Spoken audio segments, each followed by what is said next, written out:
IPL 2024 17వ season literally చెత్త కొట్టేస్తుంది భయ్య. ప్రీవియస్ 16 సీజన్స్ కంటే ఈ సీజన్ ఎంటర్టైన్మెంట్ వేరే లెవెల్ అనే చెప్పుకోవాలి. ఐపీఎల్ ఫస్ట్ సీజన్ నుంచి పేరుకుపోయిన రికార్డ్స్ అన్నింటినీ మరొకసారి తిరగ రాసేసింది ఈ సీజన్. అయితే 75% మ్యాచెస్ లాస్ట్ ఓవర్ దాకా కాదండి, లాస్ట్ బంతి దాకా కూడా విన్నర్ని గెస్ చేయలేకపోవడం అనేది ఈ సీజన్ కి మోస్ట్ థ్రిల్ ఇస్తుందనే చెప్పుకోవాలి. ఈ సీజన్ లో ఇప్పటివరకు కంప్లీట్ అయింది 40 మ్యాచ్లే, ఇంకా 34 మ్యాచ్లు మిగిలి ఉన్నాయి. అయితేనే ప్రతి ఐపీఎల్ సీజన్ లో 55 నుంచి 60 మ్యాచ్లకు సరిపడా రికార్డ్స్ అన్నింటినీ బద్దలు కొట్టేసింది ఈ సీజన్ లో. అయితే ప్రతి సీజన్ లోనూ టీమ్స్ మధ్య బీభత్సమైన కాంపిటీషన్ ఉండేది. బట్ ఈ సీజన్ లో ఆ కాంపిటీషన్ తో పాటు 6లు 4ల మధ్య కూడా గట్టిగా కాంపిటీషన్ జరుగుతుంది.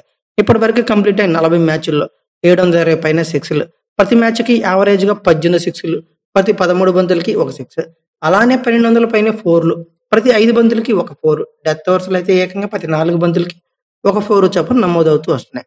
సో ఈ బ్లాస్టింగ్ వల్లే ఈ సీజన్ కి మోస్ట్ ఎక్స్ప్లోజివ్ సీజన్ గా పేరు కూడా పెట్టేశారు. మ్యాచెస్ లో ఎలాంటి అన్ఎక్స్పెక్టెడ్ రిజల్ట్స్ వస్తున్నాయో పాయింట్స్ టేబుల్లో కూడా అదే మిరాకిల్స్ జరుగుతూనే ఉన్నాయి. ఇప్పటి వరకు రాజస్థాన్ రాయల్స్ 8 మ్యాచ్లు ఆడి 7 గెలిచి కేవలం ఒకటంటే ఒకటి మాత్రం ఓడి టాప్ ప్లేస్ లో ఫస్ట్ నుండి కంటిన్యూ అవుతానే ఉంది. ఇక కేకేఆర్ ఆల్రౌండ్ షోతో అదరగొడుతూ 7కు గాను 5 గెలిచి సెకండ్ స్పాట్ లో నిలిచింది.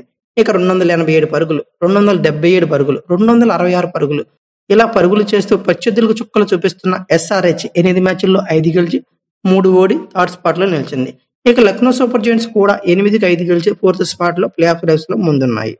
అయితే ప్లే ఆఫ్స్ లో నిలవాలంటే ఈ రెండు టీమ్స్ ఖచ్చితంగా విజయం సాధించాలి.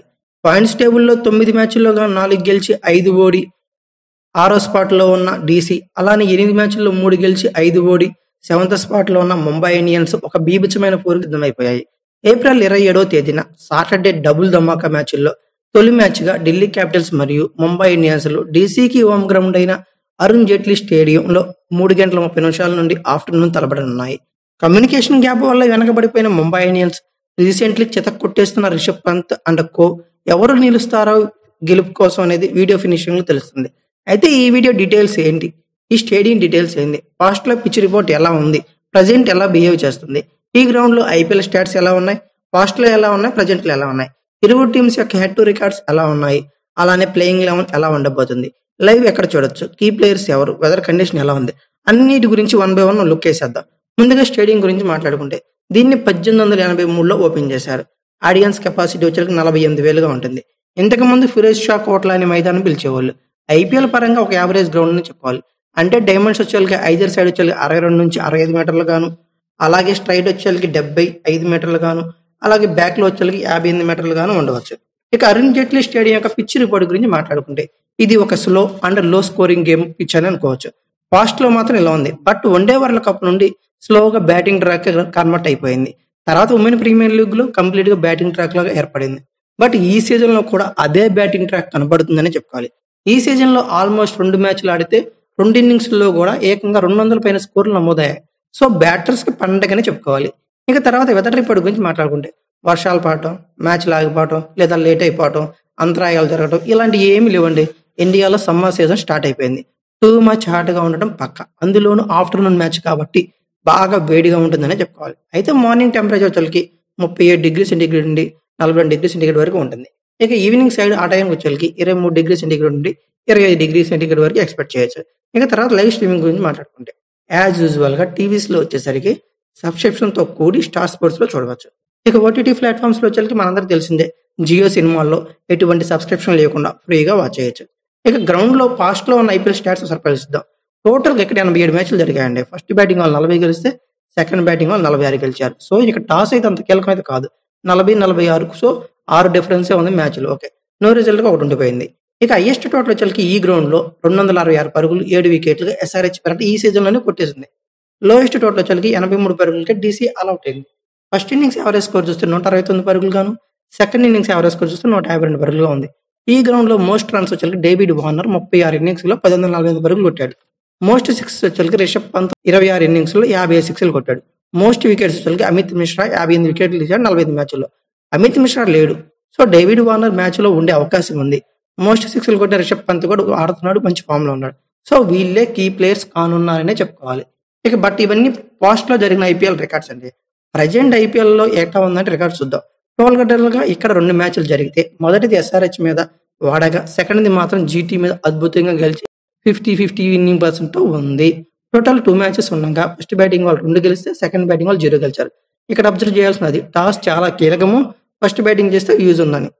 సో, ఫస్ట్ బ్యాటింగ్ వచ్చేసరికి బెస్ట్ చాయిస్ అనే చెప్పుకోవాలి. ఇక హైయెస్ట్ టోటల్ వచ్చేసరికి ఈ సీజన్‌లో ఎస్ఆర్‌హెచ్ ఈ గ్రౌండ్‌లో 266 పరుగులు చేసింది. లోయెస్ట్ టోటల్ వచ్చేసరికి 199కి ఆల్ అవుట్ అయింది డీసీ. ఆల్ అవుట్ అయింది 199 పరుగులు లోయెస్ట్ స్కోర్ అంట. అర్థం చేసుకోవచ్చు. ఫస్ట్ ఇన్నింగ్స్ యావరేజ్ స్కోర్ చూస్తే 245 పరుగులు గాను, సెకండ్ ఇన్నింగ్స్ యావరేజ్ స్కోర్ చూస్తే 210 పరుగులు గాను ఉంది. ఇక మోస్ట్ రన్స్ వచ్చేసరికి ఈ 2 మ్యాచ్‌ల్లో కలిపి 132 రన్స్ కొట్టాడు రిషబ్ పంత్. మోస్ట్ వికెట్స్ వచ్చేసరికి కుల్దీప్ యాదవ్ 6 వికెట్లు తీశాడు 2 మ్యాచ్‌ల్లో. సో, వీళ్ళిద్దరు కీ ప్లేయర్స్ అని చెప్పుకోవాలి. ఇక అయితే స్టాట్స్‌లో ఫైనల్‌గా ఢిల్లీ క్యాపిటల్స్ మరియు ముంబై ఇండియన్స్ యొక్క హెడ్ టు హెడ్ రికార్డ్స్ పరిశీలిస్తే ఇరువురు టీమ్స్ మధ్య టోటల్‌గా 34 మ్యాచ్‌లు జరిగితే 15 డీసీ గెలిస్తే 19 ముంబై ఇండియన్స్ గెలిచింది. అయితే ఈ సీజన్‌లో ముంబై మరియు డీసీల మధ్య ఒక మ్యాచ్ జరిగిపోయింది. ముంబై ఇండియన్స్ ఫస్ట్ బ్యాటింగ్ చేసింది హోమ్ గ్రౌండ్‌లో 234 పరుగులు చేసింది. డీసీ కూడా ఆల్మోస్ట్ ఛేదించినంత పని చేసింది 205 పరుగులు జస్ట్ 29 రన్స్‌తోనే ఓడింది. అయితే నాకు తెలిసి డీసీకి హోమ్ గ్రౌండ్ ఫేవర్ ఎక్కువగానే ఉంటుంది. ప్రెజెంట్ టెరిఫిక్ ఫామ్‌లో ఉన్న Rishabh Pant and Delhi Capitals team కూడా.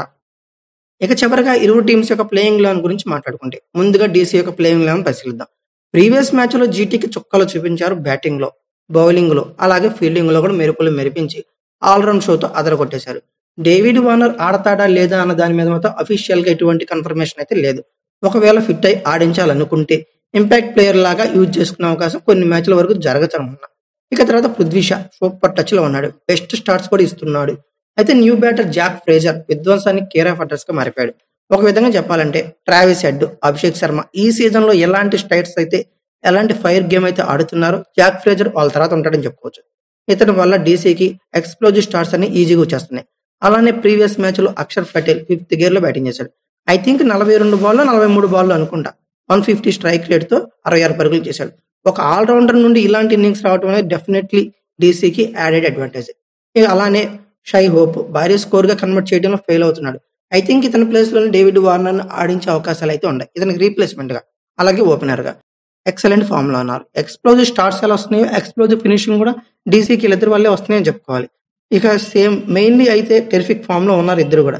జీటీ మీద 200 పైన స్ట్రైక్ రేట్‌తో ఇద్దరు పరుగులు చేశారు. సో, పంత్ మరోసారి కీ ప్లేయర్ అనడంలో సందేహం లేదు. అయితే ఓవరాల్‌గా డీసీ యొక్క బ్యాటింగ్ అయితే వెల్ ఫామ్. ఇక బట్ బౌలింగ్ యూనిట్ బాగా డిసప్పాయింటింగ్ ఉందని చెప్పుకోవాలి. మెయిన్‌లీ అన్రిచ్ నోర్జ్ ఈ సీజన్‌లో తొలి నుండి స్ట్రగుల్ అవుతూనే ఉన్నాడు. టూ మచ్ ఎక్స్‌పెన్సివ్‌గా ప్రూవ్ అవుతూనే ఉన్నాడు. బట్ ఖలీల్ అహ్మద్, ముఖేష్ కుమార్ బాగానే నెట్టుకొస్తున్నారు. బ్యాకప్‌గా ఇషాంత్ శర్మ ఎక్స్‌పీరియన్స్డ్ బౌలర్ ఉండటం యాడెడ్ అడ్వాంటేజ్ డీసీకి. అయితే నయా పేసర్ రషీద్ దర్ సలాం జీటీ మీద అదరగొట్టేశాడు. రేస్‌లో ఉన్న జీటీని ఒక్కసారిగా కంప్లీట్‌గా బ్యాక్ ఫుట్‌లోకి వెళ్ళి 2, 3 వికెట్లు పడగొట్టేశాడు.